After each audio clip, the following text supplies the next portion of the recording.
Hey, boo, how you doing? You sexy. I'm hungry. Can you feed me? Oh, yeah. Oh, really? Oh, I'm the only person that should be feeding them. Never your own tuna. Never was tuna. Natasha came prepared with receipts, text logs, and even photos. And what did Andrew do? Folded like cheap lawn furniture. This wasn't just a courtroom, it was a public execution of lies, betrayal, and emotional chaos. And the way Natasha eviscerated Andrew on national TV.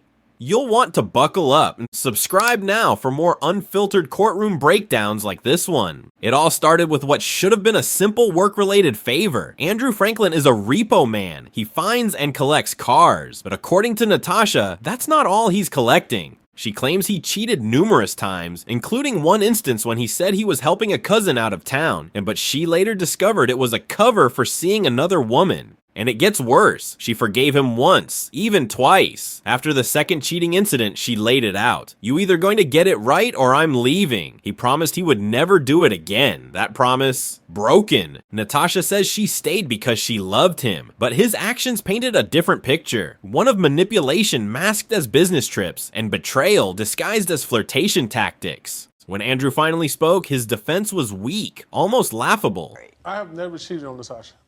Never.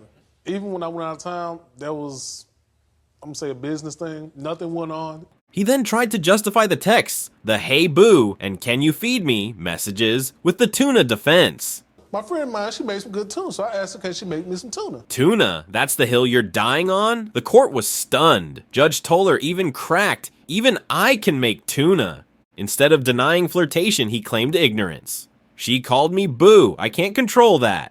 Sir, you're married. You control the message. And you were the one texting, "Hey boo," not the other way around. Let's be clear. Natasha wasn't flying off pure emotion. She brought receipts, literally. She laid out a specific incident, reciting the exact text exchange between Andrew and another woman, down to the punctuation. Hey, boo. She said, hey. And then he said, what, you ain't talking to me no more? And she said, no, you the one who acting funny. And then after that, that's when he said, are you gonna feed me? And she said, okay, when? Boom, that's not business. That's a full-blown flirt session. Then she pulled another card, the funeral trip disaster. After Andrew's father died, they were driving back from the service. Natasha calmly asked, what would you tell someone if their husband was cheating? Andrew replied, I'll tell her to pray. I said, what if she's prayed? What if she's cried? What if she's fasted? What if she's done all that? What would you tell her to do? I'll just tell her to keep praying. And when Natasha asked about unconditional love, he fumbled again. It's when you love somebody with the good and the bad. But Natasha already knew what was up. While he was napping in the hotel, his phone lit up nonstop, calls and texts, not from family expressing sympathy, but from random women asking when he was coming back to town. This wasn't grief, this was grooming. Just when you thought it couldn't get messier, it exploded. Natasha wasn't done. She had photos, phone records, and direct confirmations from the other woman. So I called. I said, who you looking for? Andrew. I said, you know he married? Oh, he didn't never tell me he was married. I said, oh yeah, he is married.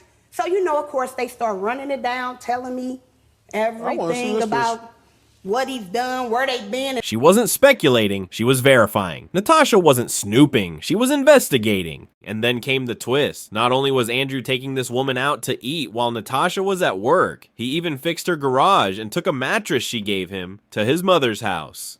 When the judge asked if he was sleeping with her, Andrew replied, No, I was not. At this point, denial was Andrew's only weapon, and it wasn't sharp. The woman he claimed was just a friend was feeding him, hosting him, and supplying him with household items. If that's not emotional infidelity at minimum, then what is? And just when Andrew thought the firestorm was over, the judge dropped the final blow. Mr. Franklin, you're checked out, completely out of the marriage.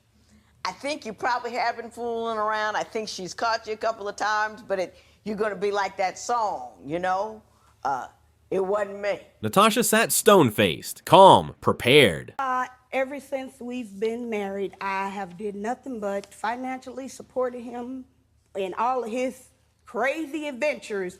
The reason why he has this business is not because he forked up the money. It's because I forked up the money. And everything needs to be paid back to me because I put all of my all into everything.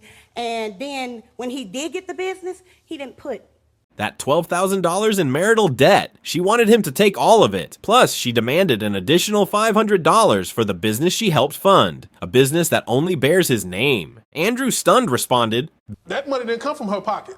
So how is she entitled to that? The judge? Unmoved. The courtroom? Speechless. Andrew had never even seen the divorce petition until this moment. The judge refused to finalize it on the spot, telling him, Because she's asking for stuff I don't think she's entitled to, but if you sign off on it today, she gets it no matter what. game, set, divorce. This wasn't just a divorce. It was a masterclass in receipts, resilience, and revenge. Natasha didn't just air grievances. She built a courtroom case brick by brick with dates, texts, witnesses, and cold, hard proof. Andrew came in thinking he could spin the story, but got demolished by the facts.